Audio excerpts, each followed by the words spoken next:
नमस्कार, आप देख रहे हैं महानगर समाचार। मैं हूं आपके साथ श्वेता। तो चलिए रुक करते हैं आज की बड़ी और प्रमुख खबर पर। सभापति जी,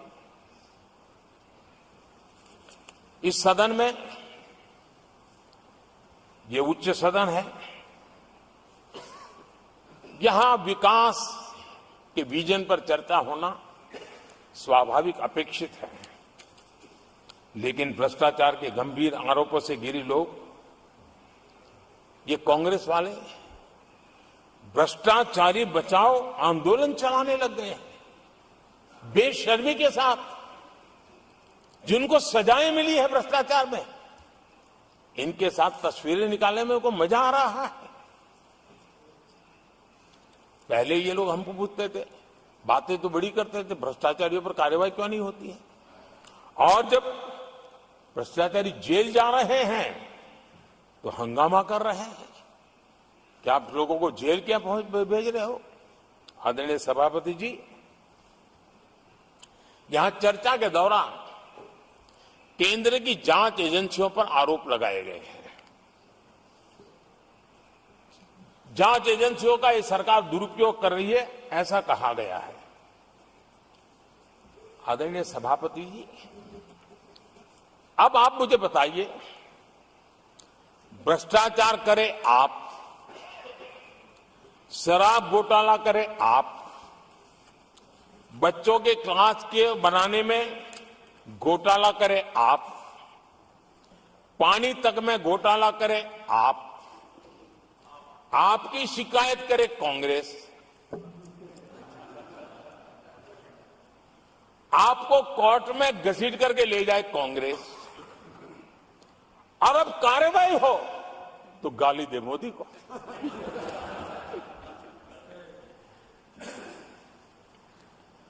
और अब आपस में जरा साथी बन गए हैं लोग। और हिम्मत है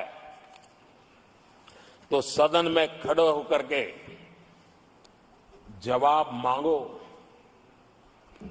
कांग्रेस पार्टी से मैं आप वालों से कहता हूं, कांग्रेस भी बताएं कि आपने प्रेस कॉन्फ्रेंस करके आपके घोटालों के इतने सारे सबूत देश के सामने रखे थे। कांग्रेस ने प्रेस कॉन्फ्रेंस की थी, इन्हीं लोगों के खिलाफ की थी। अब ये बताएं कि ये जो उन्होंने सबूत प्रेस कॉन्फ्रेंस करके सारी फाइलें बताई थी, क्या वो सबूत सच्चे थे या झूठे थे? दोनों एक दूसरे को खोल करके रख देंगे। आदरणीय सभापति जी, मुझे विश्वास है ऐसी चीजों का जवाब देने की उनके अंदर हिम्मत नहीं है। आदरणीय सभापति जी, ये ऐसे लोग हैं जिनका डबल स्टैंडर्ड है, दोहरा रवैया है। और मैं देश को बार बार ये बात याद दिलाना चाहता हूं, ये कैसा दोगलापन चल रहा है।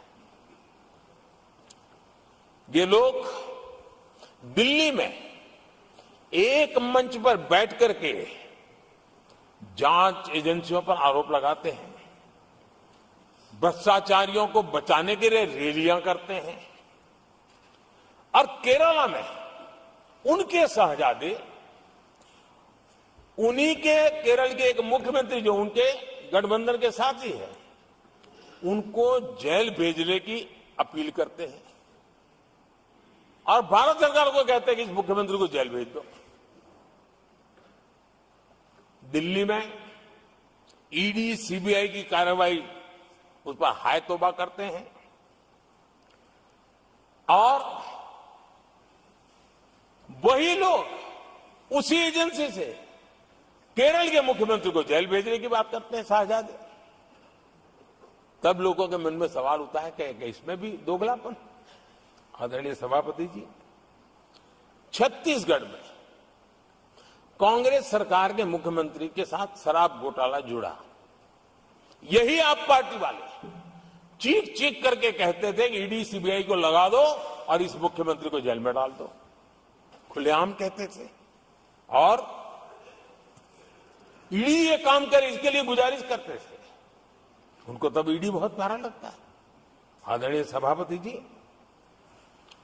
ये आज जो लोग जांच एजेंसियों को बदनाम कर रहे हैं, हल्ला मचा रहे हैं, मैं जरा उनकी याददाश्त पर जोर डालना चाहिए, मैं ऐसा उनका आग्रह करता हूं। जांच एजेंसियों का पहले दुरुपयोग कैसे होता था, कौन करता था, मैं जरा बताना चाहता हूं। मैं कुछ बयान आपके सामने रखता हूं। ये पहला बयान है 2013 का। बयान क्या है? कांग्रेस से लड़ना आसान नहीं है, जेल में डाल देगी, सीबीआई पीछे लगा देगी।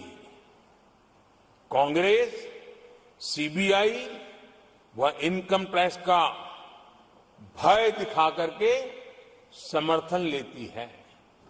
ये स्टेटमेंट किसका है? ये बयान है स्वर्गीय मुलायम सिंह जी का। कांग्रेस एजेंसियों का कैसा दुरुपयोग करता है, ये मुलायम सिंह जी ने कहा था। और यहां इस सदन के माननीय सदस्य रामगोपाल जी को मैं जरा पूछना चाहता हूं कि रामगोपाल जी, क्या नेताजी कभी झूठ बोलते थे क्या? नेताजी तो सच बोलते थे। आदरणीय सभापति जी, मैं रामगोपाल जी को ये भी कहा जरा भतीजे को भी बताएं, क्योंकि उनको भी याद दिलाए कि राजनीति में कदम रखते ही भतीजे पर सीबीआई का फंदा लगाने वाले कौन थे, जरा याद दिला दें उनको, पता चलेगा। आदरणीय सभापति जी, मैं एक और बयान पढ़ता हूं। ये भी साल 2013 का है। The Congress had used the CBI to strike political bargains with Congress many ने parties. राजनीतिक फायदा उठाने के लिए सीबीआई और का कौन कहते इस्तेमाल हैं? किया, कई जगह किया। कॉमरेड श्रीमान प्रकाश कराज जी ने ये कहा हुआ है, 2013 में कहा। एजेंसियों का कौन दुरुपयोग करता था? एक और महत्वपूर्ण स्टेटमेंट में पढ़ता हूं और मैं याद दिलाना चाहता हूं स्टेटमेंट क्या है कि सीबीआई पिंजरे में बंद तोता है जो मालिक की आवाज में बोलता है। ये किसी राजनीतिक व्यक्ति का बयान नहीं है, ये हमारे देश की सुप्रीम कोर्ट ने यूपीए सरकार के समय कहा हुआ बयान है। एजेंसियों का दुरुपयोग कौन करता था, इसके जीते जागते सबूत आज मौजूद हैं।